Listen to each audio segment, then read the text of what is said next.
Les gars, John Jones contre Thomas Spinal, est-ce que ça va se faire? Moi, je pense que oui. Ross pense que non, c'est l'heure du débat. C'est parti, générique. Soit. Voilà, frappe, c'est ça. T'as 3 minutes de la maison, va chercher. Pour moi, c'est la chance de ma vie. Vous jouez votre place dans l'académie, là.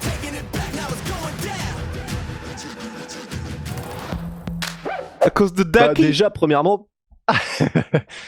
premièrement, parce que je pensais qu'il y aurait un avant-après, mais en fait, après le combat et après la victoire contre Miocic, il reste tout aussi frileux qu'avant, John Jones. Il continue de dire en conférence de presse, parce qu'il a eu beau dire dans la cage, je vais vous donner ce que vous voulez, peut-être, machin. En conférence de presse d'après-combat, en fait, il est reparti sur « j'ai pas envie de combattre Thomas Spinal, il m'énerve et c'est pas du tout le combat que je veux, donc on va voir, mais moi j'ai pas envie du tout. » Et en fait, ça, additionné au fait que je pense que Jones, effectivement, tout ce qu'il a dit dans l'avant-combat reste vrai. Le fait qu'ils se disent c'est quand même très très chaud contre Thomas Spinal, il est plus jeune, plus rapide, plus lourd, extrêmement complet. Et ce serait un énorme risque que pour peut-être son dernier combat, il perde et que donc toute sa carrière invaincue, hop là, tout ça c'est Thanos, envoyé d'un coup, enlevé d'un coup. Il le sait, c'est pour ça qu'il n'a pas envie. Et il l'a dit même, il l'a dit mot à mot. Je n'ai plus envie d'affronter des jeunes loups dangereux, tu vois. Il l'a dit en conférence de presse, Dangerous Up-and-Comers. Donc, il n'a aucune envie et il va faire, je pense, tout ce qui est en son pouvoir pour ne pas affronter Thomas Spinal et continuer comme ça. Et tout ce qui est en surtout... son pouvoir. Bah ouais. Et surtout, le fait qu'ils disent qui veut cette fuck you money, comme tu l'as traduit si bien, cet argent de l'indépendance, cet argent de allez vous faire foutre, je fais ce que je veux. Quand a-t-on vu l'UFC donner du fuck you money? Alors c'est vrai, on pourrait dire à Conor, donc peut-être qu'ils feront une Conor, parce que comme tu me disais juste avant, Conor maintenant, si tu cumules tout, il fait à peu près 20-25 millions par combat. Mais je sais pas à combien est le contrat de John Jones, mais c'est vrai qu'on a rarement vu l'UFC faire des ponts d'or comme ça à ce point-là, de la fuck you money de la part de l'UFC, quand même, on l'a pas vu souvent. Parce que même Conor, il pourrait dire qu'il a pas eu la fuck you money qu'il mérite. Parce qu'il est payé 20-25 millions, mais il mériterait probablement d'être payé 70, tu vois. Mais la différence entre Conor et John Jones, et je pense que là, c'est là le nerf de la guerre, c'est que Conor, il veut combattre. Et je pense que John Jones, depuis 2020, et c'est pour ça que ça avait pris 3 piges, parce que John Jones, ça avait été, là, c'est ce qu'il a dit en conférence de presse, j'ai appris avec l'expérience à ne pas dire les montants que je souhaite publiquement, c'est qu'en gros, il était en conflit ouvert avec Dana White parce qu'il avait dit je veux 27 millions par combat, c'était très mal passé, ça avait pris 3 ans, il avait pris un ancien conseiller de Floyd Mayweather, et finalement, il avait réussi à obtenir le contrat qu'il souhaitait. Et aujourd'hui, il a dit, je peux partir, il n'y a pas de souci. Et publiquement, il peut partir. Il a fait son combat chez lui à New York. Lui, il est dans une situation que beaucoup de combattants aimeraient avoir, à la manière de Francis, où tu peux gagner ton bras de fer avec l'UFC.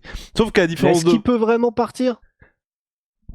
Parce qu'à la je pense qu'il est très bien financièrement, il a fait ce qu'il avait à faire et que... Ah ouais, mais il y a l'ego du combattant, et toi-même t'en parlais avant, hein, il y a quelques minutes. Mais je pense qu'il peut vraiment partir. Je pense qu'il peut vraiment partir, John Jones, parce que là, il a l'oseille, il a bouclé la boucle avec New York, et c'est pour ça, à mon avis aussi, que l'UFC l'a fait revenir à New York, et pas, tu vois, dans une autre, par exemple, cet été ou quoi, parce que t'avais cet événement-là qui était important aussi pour lui, et qui est dans une situation où il ne reviendra pas s'il n'est pas payé à la hauteur de ce qu'il souhaite. Parce que je pense que t'as son ego qui dit que j'ai envie d'affronter Thomas Spinal, mais pas à n'importe quel prix.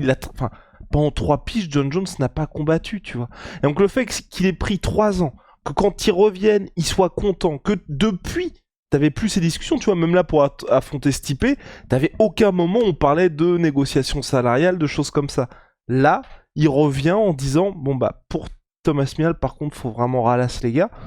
Je pense qu'ils vont pas avoir le choix, que ça vienne d'eux ou de l'Arabie Saoudite qui donne un petit truc pour dire vous faites ça à Riyad, il y a forcément quelqu'un qui va être obligé d'envoyer une petite dizaine de millions en plus pour avoir John Jones à nouveau, parce que, et pour moi c'est le gros problème qu'a Conor, pas le problème de McGregor, mais le jour où McGregor est prêt à partir, mais quand je dis prêt à partir, tu vois, qui fait pas juste ses tweets de dire je prends ma retraite et c'est terminé, quand Conor est prêt à partir, en tout cas adopte cette position de en fait j'ai plus besoin de combattre, là je combats juste parce que j'en ai envie, je pense que tout changerait du côté de l'UFC, tu vois, parce que ce qui se passe avec Conor, c'est ce qu'Ariel Helwani avait dit, c'est le mec est limite obligé de supplier pour avoir un fight. Mais pourquoi ? Parce que tout le monde sait, l'UFC en premier, que le mec adore ça en fait, que le gars adore ça, qu'il regarde tous les UFC, que chaque fois il va parler de Chandler, il va parler d'Oliveira, de tous les mecs chez Lightweight. Quand t'as le mec qui te rapporte le plus d'oseille, qui fait bah en fait les gars, restez à jouer avec vos crottes de nez, moi je vais être milliardaire, le jeu il change un petit peu, tu vois. Et je pense que John Jones c'est exactement ça. Et un peu comme avec Francis, tu vois. Francis il a été très clair avec tout le monde, mais avec le PFL, hein, enfin. Francis est là pour l'oseille aujourd'hui en fait. Il est là pour l'oseille et ce qui fait vraiment kiffer Francis, c'est la boxe. Donc le PFL, il reste à leur place d'organisation MMA, qui le paie une blinde, mais contre des gars qui, pour l'instant, en tout cas, n'ont pas le niveau de Francis. Et c'est pour ça que je pense qu'à mon avis, John Jones a tout en main et que l'UFC va être obligé de mettre l'oseille et de faire ce combat. Bah, franchement, pour moi, on va s'approcher tranquillement d'une situation. Et d'ailleurs, je m'en suis voulu de ne pas l'avoir mis mais dans l'anecdote sur Canelo Alvarez, parce que j'en ai reparlé, mais c'était après à la salle avec un mec qui est vraiment à fond dans la boxe, Carlos, big up, et qui disait qu'en fait, Canelo, maintenant, il se met tout seul volontairement hors de négociation pour affronter les vrais challengers ultra dangereux dans ces catégories. Je crois que c'est Benavidez, en l'occurrence, en demandant genre des 200 millions. En gros, il demande une somme qui fait qu'il sait qu'on lui donnera jamais, et comme ça il peut dire moi je suis chaud de le combattre mais pour telle somme, et donc en gros il est conscient que de cette manière il s'évite de combattre les contenders les plus dangereux. Et puis voilà, je me demande si on va pas avoir un truc un peu pareil avec John Jones, dans le sens où c'est un petit peu ce truc qui lui permet de, quelle que soit la somme qu'on lui propose, il aura juste à dire ah non c'est pas assez, moi je voyais plus. Et il se sort un petit peu de ce risque qu'il prendrait en affrontant Thomas Spinal. Mais après, pour aller moi-même contre mon propre argument, en fait, je pense effectivement qu'il a un ego qui fera qu'il va avoir du mal à lâcher l'affaire. Je pense que là, si je devais faire une plongée dans la psyché de John Jones, je pense qu'il est partagé là en ce moment entre... On sait à quel point il a un ego surdimensionné, John Jones, mais un truc, attention, hein, ça prend un T4, quoi. Mais en même temps, il n'a pas du tout envie, parce que comme il a envie de rester l'homme de la situation, the man, tu vois, il a envie de rester le mec à qui tout le monde pompe le dard, grosso modo, médiatiquement et machin, John Jones, par-ci, par-sous. Il a envie de rester ce mec-là, mais en même temps, il n'a pas envie de prendre le risque d'affronter grosso modo un mec qui, parce qu'on parle quand même de ça, Thomas Spinal risque d'être dans les 5 prochaines années, si ce n'est champion, ou en tout cas voilà, top 2, tu vois. Enfin vraiment, on aura un bail en mode si jamais Cyril fait des dingueries, on aura un bail en mode Whittaker Adesanya dans la division poids lourd, je pense, avec ces deux gars-là. Donc il est partagé, je pense, entre les deux, mais à mon avis, malgré cet ego-là, il est beaucoup trop conscient que tout peut s'écrouler d'un jour à l'autre s'il affronte Thomas Spinal et qu'il perd, et qu'il préférera en rester là. À mon avis, il préférera en rester là. Et si l'UFC fait pas d'effort à 1000%, si l'UFC ne fait pas d'effort et qu'on est sur mais même si l'UFC fait un petit effort, tu vois, ils feront un énorme effort. Ils sont obligés, parce que là, je pense aussi t'as ce côté. Ils ont loupé le coche avec Khabib contre JSP, on commence à oublier. Ils ont loupé le coche avec Francis contre John Jones. Là, t'es dans un... JSP Anderson Silva. Et JSP Anderson Silva. Là, t'es dans un truc où tout le monde, lors des conférences de presse, les gens, ils faisaient que de gueuler Thomas Spinal. Alors qu'il n'y avait pas tant d'anglais que ça. Hein. Les gens n'en avaient rien à foutre de Miocic. Dana White, il l'a très bien compris. Il doit délivrer, parce que t'as aussi ce côté Dana White qui est quand même un peu l'homme du peuple, le mec que tout le monde kiffe. Il sait bien que les gens là... Si tu vois, quand John Jones avait dit je veux Alex Pereira, et que t'avais sur Twitter partout les gens qui étaient en mode ah ouais, en fait on veut... Ça aurait été complètement différent. Là, direct, les gens ont fait non, on veut Thomas Spinal. Donc même pour l'UFC, t'as cette pression de devoir faire le combat de Thomas Spinal contre John Jones, parce que c'est vrai que t'as quand même cette discussion depuis que Francis est barré, qui est le vrai meilleur poids lourd de la planète, tu vois. Et si t'arrives à faire Thomas Spinal, je pense que les gens vont vraiment oublier un peu Francis, tu vois, il va être dans un truc à part de, bon bah le gars, il se rapproche quand même de la quarantaine, il est dans une organisation secondaire, voilà. l'UFC a aussi cette pression de devoir le faire. Et comme ils ont cette pression-là, qu'aujourd'hui, il y a on sait qu'ils ont jamais fait autant d'oseille que ça, tu peux même faire l'effort, à mon sens, tu vois, d'être... Et puis il y a aussi ce truc-là de l'UFC déteste être dans une situation où t'as le nouveau champion qui n'a pas battu l'ancien, parce que c'est très difficile pour le nouveau en termes de légitimité. Même s'il faut mettre beaucoup de sous, tu sais que quoi qu'il arrive, l'UFC va gagner. Pourquoi l'UFC va gagner ? Parce que... Ils iront pas jusqu'à là, mais allez, tu payes John Jones 30 millions. Si tu payes John Jones 30 millions, s'il bat Thomas Spinal, c'est le GOAT, y a pas de souci. Ce combat est un énorme succès financier, et le combat de retraite de John Jones, tu vas faire tellement d'oseille, ça va être incroyable. Si par contre Thomas Spinal bat John Jones, tu sais que pour les 5 prochaines années, en fait, t'as un champion que tout le monde aura découvert, l'espèce d'effet Khabib-McGregor, où Khabib n'atteint pas les sommets de McGregor, mais tu sais que t'as un contrat à vie quasiment avec l'Arabie Saoudite, puis avec Abu Dhabi, parce que tu sais que Khabib, sportivement, c'est devenu une icône en battant le mec qui était le plus connu, et que de la vie de tous maintenant, c'est lui qui est considéré comme le meilleur. Donc l'UFC sont dans une situation où même s'ils doivent payer plus, ils vont forcément gagner. Donc je pense qu'ils vont le faire. Je pense qu'ils vont le faire. Et John Jones il peut pas se barrer comme ça. Il peut pas se barrer comme ça. Sauf si, ce qui serait très intéressant, et malheureusement, c'est vrai qu'aujourd'hui on n'a pas de, parce que c'était Richard Schaefer, je crois, c'était le manager qui avait réglé les négociations entre l'UFC et John Jones. Tu vois, si on a des petits bruits de couloir là-dessus sur les négociations entre ce que demande John Jones et ce que l'UFC est prêt à payer, sachant que John Jones aujourd'hui, dans ce qu'il a dit à John Anik juste après son combat, il demande pas des sommes folles. Il a dit, je veux ce que gagne Jake Paul, ce que gagnent les Canelo, donc on est sur 35-40 millions. C'est énorme, hein. On ne fera jamais ça, mais c'est pas des sommes à la Canelo Alvarez où le gars vraiment demande en gros le salaire de Mayweather quand il affronte McGregor ou Pacquiao, ce qui se fait que dans une situation où t'as le combat du siècle. 35-40 millions, Canelo fait tout le temps ces sommes-là, les plus gros... Tyson Fury fait aussi 65 millions même dans son dernier. Voilà, son dernier 65 millions. Donc bon...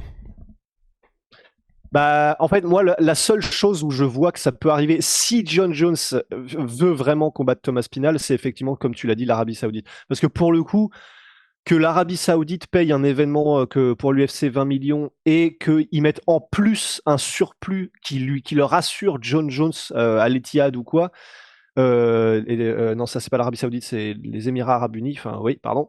Mais enfin, en tout cas, un pays du Moyen-Orient qui a des pétrodollars et qui veut John Jones, pour eux, mettre 40 millions en plus juste pour la paye de John Jones, il n'y a pas de problème. Pour eux, c'est juste en mode, bon, allez, je rajoute 2 balles pour me prendre un pain au chocolat, pas disons 1,20€. Allez, 2 balles 40 pour 2 pains au chocolat, ça y est, j'y suis. Mais en gros, pour eux, ce serait tellement rien qu'à la limite, ça, effectivement, j'ai aucun problème à le voir arriver. Si juste c'est financièrement qu'il y a le bouchon, quoi. Mais après, tu vois, John Jones qui dit c'est Thomas Spinal et l'UFC qui ont besoin de moi et pas l'inverse. Alors oui, c'est vrai dans une certaine mesure, comme tu l'as dit, parce que l'UFC ne veut pas que le nouveau champion n'ait pas battu l'ancien. Et puis pour Thomas Spinal, ce serait quand même bien d'avoir cette légitimité. Mais enfin, faut voir ce qui se passerait sur le temps long, parce que là, c'est différent de ce qu'on voit à leur H et maintenant, là, tout de suite. Mais en tout cas, maintenant, là, tout de suite, la narrative, la trame narrative, c'est plutôt que John Jones évite salement Thomas Spinal. Thomas Spinal, lui, il s'en fout, il est prêt à prendre tout le monde. Tout ce qu'il veut, c'est la ceinture. Thomas Spinal, lui, c'est ce qu'il a dit depuis le début de cette semaine. C'est moi, à la limite, John Jones, c'est pas grave, tu vois, si je combats pas, je veux juste devenir champion du monde et c'est tout. Thomas Spinal, je ne sais pas si on peut dire qu'il en a besoin, sachant que là, tout est en sa faveur narrativement, tu vois. Je pense que Jones, il s'en bat les couilles. Hein. Je pense qu'il a une approche aujourd'hui qui est à la Mayweather, en gros. De juste l'argent. Et pour moi, Thomas Spinal en a besoin aussi un peu. Parce que oui, il faut que... Et je te rejoins, hein, il faut qu'il soit champion et que l'UFC avance. Mais dans la mesure où même John Jones a dit, de toute façon, vous pouvez me retirer le titre. Tu vois, j'ai vraiment l'impression, en gros, ce qui s'est passé, c'est qu'il a eu une discussion avec le mec qui s'occupe des négociations. Il lui a dit, voilà ce qu'on va faire cette fois-là pour que tu récupères le max d'oseille, en fait. Et que Dana White ne puisse pas t'envoyer les bastos, parce que tout ce que John Jones fait, vraiment là, c'est pas... Les gens qui ne l'aiment pas, ou même les gens qui le soutiennent un peu comme nous, tu vas pas devenir fan de John Jones parce que c'est horrible tout ce qu'il fait, mais d'un point de vue négociation, c'est parfait pour récupérer le max d'oseille, parce que tu mets tous les trucs pour que si tu prends ta retraite, c'est pas grave, si tu vas vers ça, c'est pas grave, parce que à chaque fois, t'as ouvert une petite brèche pour aller dans telle ou telle situation. Et à la conférence... Pour que l'UFC n'ait aucune prise. Ouais. Et à la conférence de presse d'après combat, c'était exactement ça. C'était vraiment... moi les gars, de toute façon, je peux partir. Thomas Spinal, je peux aussi l'affronter, mais faut vraiment me faire filer plein d'oseille. Dans le contrat actuel, j'affronte Pereira. En fait, tout me va. Je suis pas chiant. Vous pouvez me retirer ma ceinture. Y a pas de problème. Et c'est vrai que Thomas Spinal, malheureusement pour lui, là où il a besoin de John Jones, c'est que s'il ne bat pas John Jones, vous savez comment sont les gens et comment ça vieillit, c'est tu n'auras pas battu le mec qui était champion. Donc qu'est-ce que ça aurait donné contre John Jones? Et puis t'as toujours ce truc de... Là, toutes ces discussions de John Jones qui esquive, les gens ne retiendront pas ça dans 5 piges. Enfin, nous, les historiens du MMA, on aura été là, et puis vous aussi, vous aurez été témoins de tout ça. Mais ce que tu retiens à la fin, et c'est toute la carrière de Floyd Mayweather, c'est que Mayweather, il y a pas mal de mecs qui l'a esquivé, mais Floyd Mayweather, c'est quoi son argument? C'est 50-0, donc que du vert, et je suis le meilleur de tous les temps, point barre. Et c'est vrai que tu regardes sa page Wikipédia, tu vois qu'il a affronté que des noms, même si Canelo il avait 23 piges, que Pacquiao il était loin de son prime, mais il a affronté tous les mecs, il les a battus à chaque fois. Et c'est vrai qu'ensuite, quand il dit bah je suis le meilleur, t'es obligé de faire ouais, mais. Et John Jones, je pense qu'à mon avis, il y aura ça aussi. S'il prend sa retraite aujourd'hui, de typiquement Miocic, nous, on a vu le combat, on sait ce qui s'est passé. Mais tu vois, dans 5 ans, un gars qui devient fan de MMA, tu vas pas te refaire tout l'historique et tout. Tu diras juste putain. Donc attends, Miocic, le mec il a quand même battu une fois Ngannou, il a perdu aussi une fois. Il a battu Cormier, il a perdu aussi contre Cormier, mais il les a battus à chaque fois. John Jones, il l'a démonté comme ça. Ouais. Ah, voilà, parce que tu verras que le highlight, parce que c'est pareil, l'UFC, c'est exactement comme ce que Rose vous avait dit. Francis a disparu de toute l'histoire, mais vraiment c'était impressionnant durant toute la com de Miocic contre Jones. Il n'y a pas de Francis Ngannou en fait, t'as l'impression que Stipe, donc qui était le plus grand heavyweight de tous les temps, machin, en gros là il est revenu après avoir rendu sa ceinture et laissé les mecs jouer avec leur crotte de nez, et là c'est parti, c'est dit bon, on va vous montrer qui est le patron. Et l'UFC ils vont faire ça et c'est très logique, enfin ils vont pas te montrer tout le combat, mais tu vois juste la séquence de finish de John Jones contre Miocic, tu fais waouh. Ouais. Et c'est ce qu'ils feront. Ah bah ouais. Et ils ont, en soi, l'UFC a raison, mais ce que je veux vous dire, c'est qu'en gros, aujourd'hui, John Jones a fait le taf pour que quand tu regardes le bilan, tu te dises c'est incroyable ce qu'il a accompli. Et je pense qu'on se souviendra pas de toutes ces tractations, comme aujourd'hui un peu, on est obligé tout le temps de rappeler que Dana White, quelques années en arrière, il y a 3 ans, il envoyait des bastos à John Jones et c'était à Francis qui disait c'est lui le patron. Aujourd'hui, c'est complètement différent, mais sauf que ça, entre guillemets, dans l'histoire, c'est pas ce qui reste. Ce qui reste, c'est ce qui s'est passé dans la cage. Malheureusement ou heureusement, ça dépend de la situation et de quel prisme on regarde le truc. Ouais, non, c'est clair. Tout le monde s'en fout des clauses anti-carré. L'histoire ne retient que les chiffres en vrai. Aïe. Donc bon. Ouais. Donc c'est pour ça. Non, c'est vrai. C'est pour ça que moi je pense que l'UFC, tout le monde, enfin John Jones a réussi à prendre en otage un peu tout le monde et que là ils sont dans une situation, ils sont obligés de délivrer, ils sont obligés de le payer, sinon il pourra partir, il y a pas de souci. Et puis voilà, et puis t'as aussi cette question de pénurie un peu de stars pour l'UFC qui fait que on n'a toujours pas eu cette nouvelle génération, on en parlait, il n'y a pas de nouveau Conor McGregor, on n'aura sûrement jamais. Et Adesanya il a perdu, Sean O'Malley il a perdu. Bon, faut quand même des mecs qui...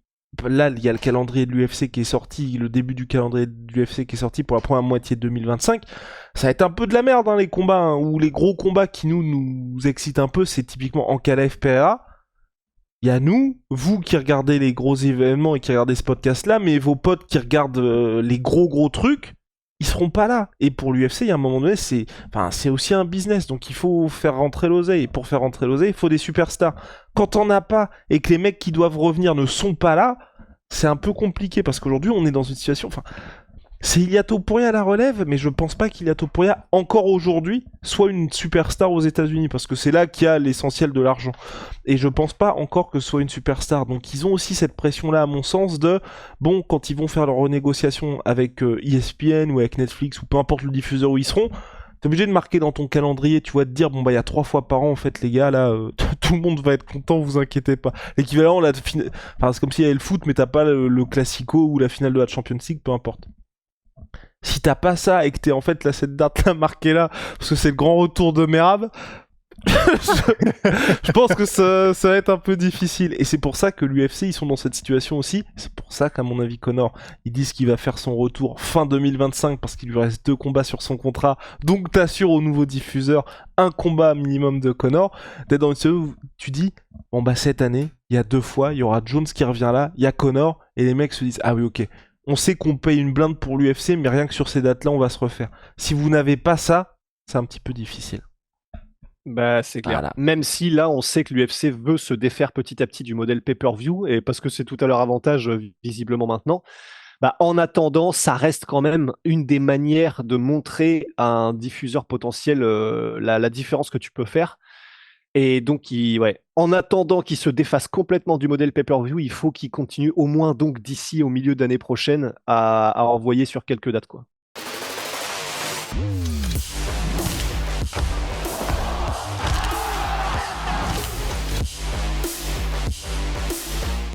Ouais, ils doivent. Allez, MyProtein, moins 30-40% sur tout MySweetPea avec le code la sueur, vêtements compléments alimentaires, les petits brownies, tout ce qu'il vous faut, c'est disponible sur leur site avec le code la sueur, donc moins 40%, et puis Holy Moly Révolution dans les boissons énergisantes, moins 5 € pour votre première commande. Il y a leur gros calendrier de l'avant. Il y a le petit aussi, là, c'est l'énorme que vous montre Russ, code la sueur 5 pour votre première commande. Là. Moins 5 €. Et puis code la sueur 10, moins 10%. On se retrouve très vite. See ya!